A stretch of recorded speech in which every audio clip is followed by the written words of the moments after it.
Alright, we're back for another episode of Inspired Chats. I have Russell here, and we're going to talk about why he cut up his Hilux. Oh. Is that what we're going to talk about? Well, I think we should. So Okay. it's right behind us in pieces. Oh. Is that a Hilux? Technically. So who are you, what club you're in, and how did you come about this Hilux? Okay, so I'm Russell Zout and I can't actually say it. I can't pronounce your last name, so we all just call you Zout. Exactly. I'm in Negative Camber, and I was in ZA prior to that. And how I came to have the truck was there was a guy living in the Blue Mountains whose next door neighbour had that particular truck that was smashed up, and he only wanted $500 for it. It's a cheap Hilux. Yeah, so Joel had the truck with the red, the Rodeo with the red, a really fancy paint job from PPG. Oh, that It's one. next to his house. The yeah. sex spec one. Yeah, the sex spec one. So I got that for $500. The bonnet was all smashed up. It had a hit in the front right-hand side. The bonnet flew up and smashed the cowl on the way home. And just so people know, we're actually looking at the photo of the truck Yeah. so we can remember stuff. Yeah. And, It's been that long. Yeah, so Ev and I just saw it for $500 and went, let's do that. Yeah. Yeah, and then it went through a few stages. It was pinstriped and cream, and it went to a brown. Yeah, so it was originally like a off yellow creamy colour. Like an antique white sort of colour. It was horrible. That's Yeah. what it was. It was like baby spew yellow crossed with cream. And So the perfect daycare car. the perfect daycare car, but it had a cream and brown interior. Yeah, okay. So literally what I That's did was I spoke to a guy who had a shop just down from the ZA shop. So I was living in the ZA shop, and 2 shops down from that was a guy called Rod's Custom Restorations, and he was a painter. So I said to him, hey, I want to do like an old school paint, and what I want to do is match the interior. So that's what we did. We took the brown and cream from the interior. Yeah, we can and see did here, the and he paint job. went sort of like a 3-tone. Still same colours, just like a 3-tone design with the stripes and the side stripe and everything. And it was only bagged in the rear first, wasn't it? For a Yeah, it while? was only bagged in the rear. It was only bagged in the rear intentionally because it was a dare. So basically what happened was there was a show down in Stanwell Park called Tug in the Park. And we were sitting around on I think it was a Friday evening. The show was on Sunday. It was a Friday evening, and we were like, oh, we should have bagged the Hilux for that show. It was already notched. We'd already notched it, but it was still just a leaf spring and just. But half the main work was already there with the notch and The everything. notch was done, and Yeah. the fuel tank had been moved. And so we were like, oh, we should have bagged it. And then Jimmy went, oh, you won't, you're scared. There used to be a guy in ZA called Jimmy, or God, as we used to call him. He said, you won't, you're scared. Well, that's all the motivation we needed. So Peer pressure. yeah, so we bagged it, and we literally had a Schrader valve on it, and we literally took a bicycle pump to pump it up. So drove it down to Tug in the Park on the Sunday, bagged. Yeah, why not? Yeah, It's a memory and a half to have too. yeah. And then it went through a bunch of stages. So there's You had different there's wheels actually and 2 everything? trucks there. Oh, is it? Yeah, so I should clarify this a little bit. So we're even looking though at I sort of always consider it one truck, it's actually 2 trucks. Well, we're looking at a photo right now. It's got 3 above, so all 3 different Yeah. stages. But Yeah. apparently it's 2 trucks. Yeah, so what happened was we took the cream and brown one off the road, and we body dropped it, and we pulled it apart, and we were going to do a V6 conversion, and then some stuff happened in my life that meant that it wasn't really a viable thing. So I ended up buying Ray's off him. So Ray had one the same shape, Yep. that had been painted, the cab had been painted orange by Bobbin, but it had my doors on it, it had my grill on it, like, so it was basically bits of my car. Yeah. It was my, It wasn't the full cab or anything, but it was just bits and pieces. yeah, from so the that one. cab was Ray's, and the good thing about that one was that it already had 308 and a gearbox in it and ran. Yeah, exactly. Well, it didn't run, but it could run, and it had run. And then you drove around like that for a while, eh? Yeah, so it was cream and brown for and crossed with orange for about maybe 2 years. And to be honest, it hadn't been touched in a fair while. It literally just lived in my then mother and father-in-law's garage, and I hadn't really worked on it until Laurie passed away. So the day that Laurie passed away, I literally went home from work because I couldn't work anyway. It was a fucking hot mess, and started working on it, and was determined to get it to a place where I could then take it to ECC, running and driving under its own power, painted. So it really motivated you. Yeah, really, it put me into a place where I was, in gear.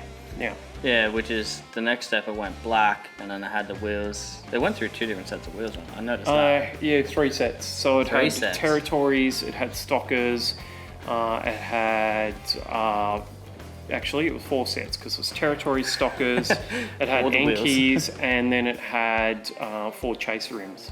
Yeah, which is the orange ones, right? The orange ones were the 4 chaser Yeah, I rims. reckon they look sick on the orange ones. Yeah. I loved it. So that was the last stage of it. Yeah. Yeah. Obviously, with being the 308, you just detailed the engine bay and everything. You didn't really do Yeah, much to so it. when it was originally, so Ray had always intentioned on having a burnout car. So the diff was set up for a burnout car. It had a really high ratio diff, so it'd spin the tyres really hard. So the engine was in there. It had, it just had a stock manifold, stock cleaner, stock everything. So I put like a Torcar top end on it. I changed the rocker covers. I, did. But you didn't change pipes anything like internally wise or anything? and- changed the carby and just put the Torcar manifold to give it just a little bit more poke, but not much beyond sort of changing the carby. And Yeah. Well, it doesn't need to. it was a 308's fairly tough engine for the size of the car anyway. So. Well, 308s are known for being tough anyway. They might not be the powerhouse, but they do sound pretty good.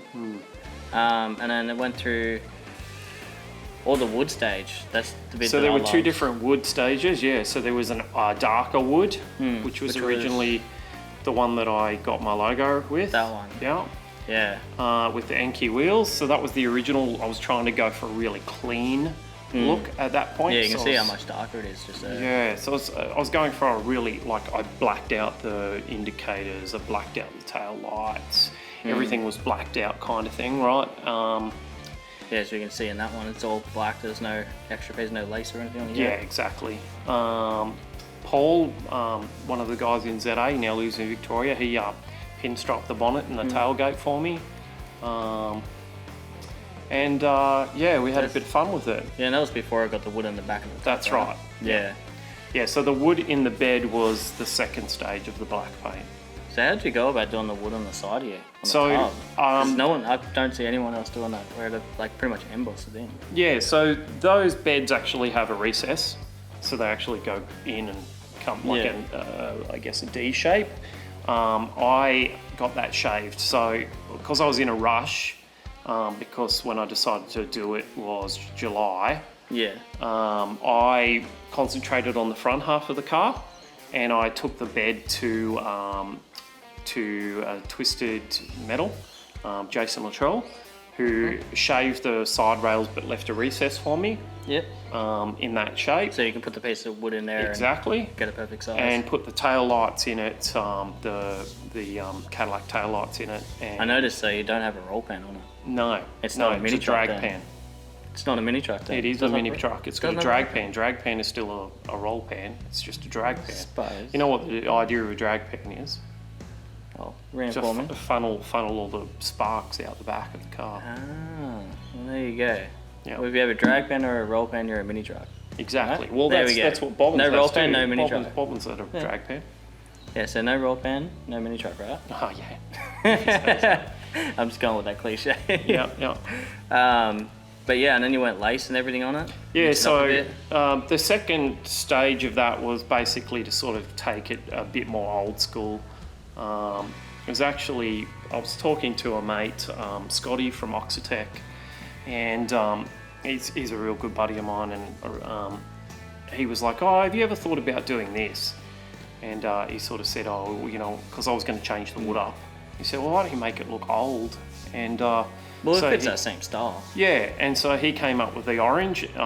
It was actually one of those things where I took the wheels to get powder coated. I was thinking they were coming back black, and he powder coated them like a fucking bright orange. Yeah. Because he's a smart ass. And it just happened to, it was the same orange that I had on the front of the dash, and Yeah, so it I worked put in, in like- the engine bay. It all colour coordinates. with Yeah, each other. exactly. Yeah. That's one thing I liked about it. Was everything And so- was colour coordinated.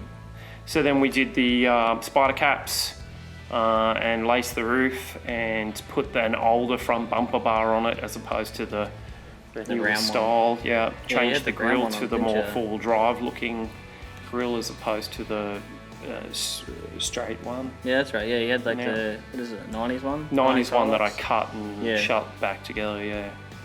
Yeah, I like the old style. Yeah, so we sort of went a bit more old school the second time round and sort of, or fourth time round. Yeah, either one of those stages.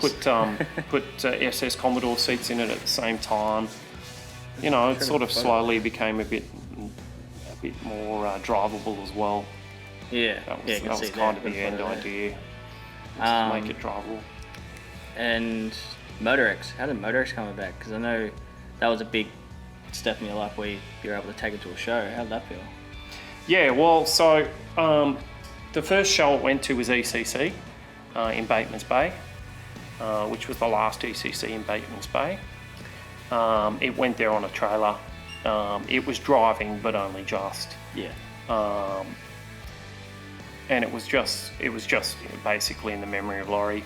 I shortly after ECC walked away from ZA. I won't sort of go into too much detail, but basically there was some differences of opinion, and I still love the ZA family, but it just wasn't where I needed to be at the time. And with the passing of Laurie, I'd sort of done some self-assessment. Well, that's how I came to be at MotorX. Was Marty and I decided that we were going to show our trucks at MotorX. Yeah, I saw Marty had his truck there. Yeah. Solo Customs at the time? Yeah, still Solo Customs still at the Solo? time. There we Yeah. So we went and I went all out and put it up on stands and put mirrors under it because all the undercarriage was painted and polished, and stainless exhaust underneath it. Yeah, in my opinion, it was one of the most modified 80s Hiluxes. Yeah, there's not a panel on that truck that wasn't modified. Everything from like the doors, the bonnet, the guards, everything on that truck was modified. There's literally nothing on that truck that wasn't modified, which was kind of a feat in itself because pretty much. Yeah, well, they are an old truck. You know, like while I paid a couple of people to help me on various things, like I said with the bed, a lot of the work was done by me. Which is a good achievement in itself. And then it went to a different stage, the next stage, the big stage, which is now where we are Yeah, right so- here. That changed into GMC now. Yeah, so it's a Or from 1951 GMC pickup body. Yeah, so it went from Hilux to GMC. And I know you were in a rush to get that for the Oxitec opening day, Yeah, getting that sorted, yeah, which we've got photos here. yeah.